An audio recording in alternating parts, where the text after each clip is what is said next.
Welcome to Exandria, the world of Critical Role. Join us as we explore this world and its history, starting at the very beginning. Eons before recorded history, a group of formless gods arrived at a world churning in chaos. But within this disorder, they saw boundless potential and a chance to learn about their place in the universe through the act of creation.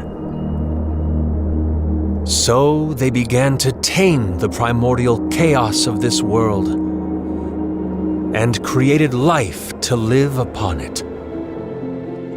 First were the elves, then the dwarves, then humans, and other races swiftly following as the young gods created their children. But these children of the gods lived short, violent lives. To help them withstand the chaos of this tumultuous land, the gods gave their children small slivers of their essence, resulting in the birth of divine magic.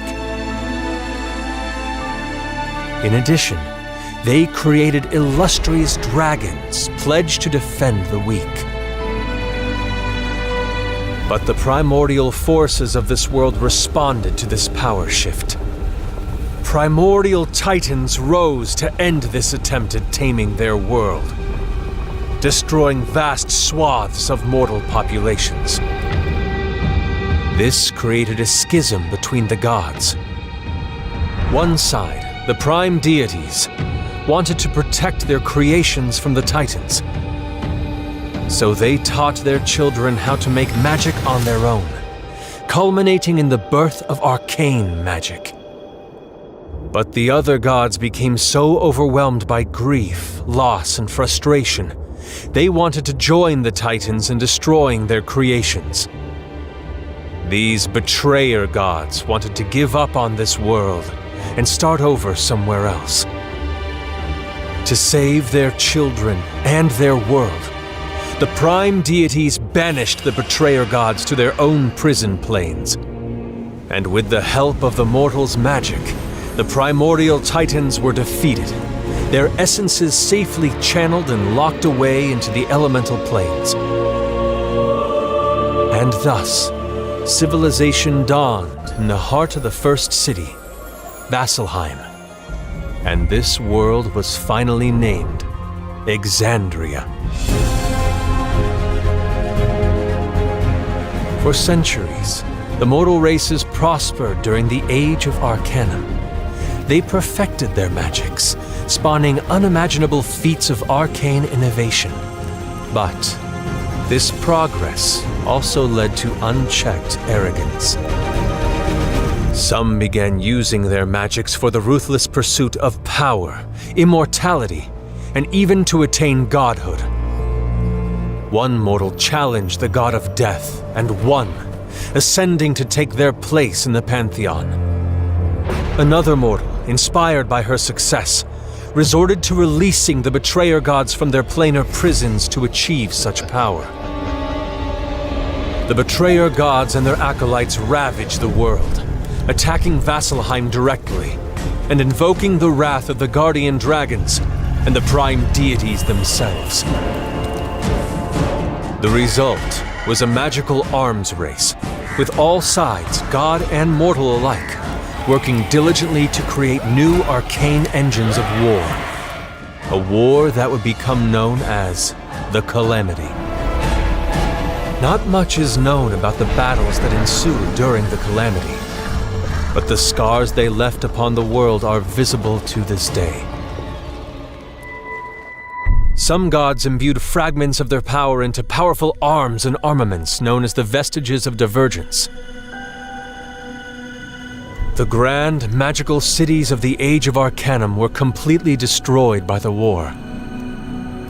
Only Vasselheim, the Dawn City, survived, while the rest of civilization was left in ruins. The prime deities and their champions successfully banished the betrayer gods back to their prison planes. But only 1/3 of the planet's population survive the calamity. After the events of this terrible catastrophe, the prime deities created the divine gate to protect their creations from the ruinous presence of unchecked divinity, sealing all divine powers behind it. The gods sacrificed their ability to physically return to the material plane, but Exandria would be protected from the destructive warring of these divine beings. The gods' power would only be channeled by their most devout worshippers. The calamity shook the foundations of Exandria, but from it, new cities and new cultures were spawned. Will the mistakes of the past be learned from? Or will history repeat itself? On the continent to the west, the dwarves had taken to their mountains. But after a generation, the elves returned to this land and named it Gwasar. Eventually, humans came to Gwasar, and with them they brought chaos and passion. King Warren Dressig and his sons waged a war for the land before the Dressig rule was felled by Zan Taldore. She became sovereign, and the continent was renamed Taldore in her honor. To the east is the continent of Wildmount, a geographically varied land split into 3 main sections. The Menagerie Coast, a land of trade ruled by the Clovis Concord. Western Wynandir, ruled by and named for the nationalistic Dwendalian Empire. And Eastern Wynandir, a land scarred by the calamity named Jorhas, ruled by the Kryn dynasty. Beyond their borders are the frozen tundras of Iselcross and the lands of the Miskath Strand. Sparsely populated and mostly untamed, the continent of Isilra is home to Vasselheim and is where civilization itself began. When the magical cities of the Age of Arcanum fell, the people of Vasselheim took on a distaste of arcane magic and a zealous respect for the works of the divine. In the south, you'll find the continent of Marquette.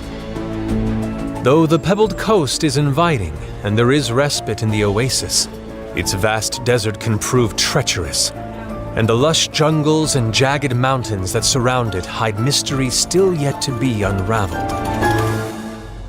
Exandria is a world rife with change and marked by both power and potential, where destructive forces are forever seeking new ways to return to chaos, but where heroes will always rise up to meet these challenges and protect this fragile land.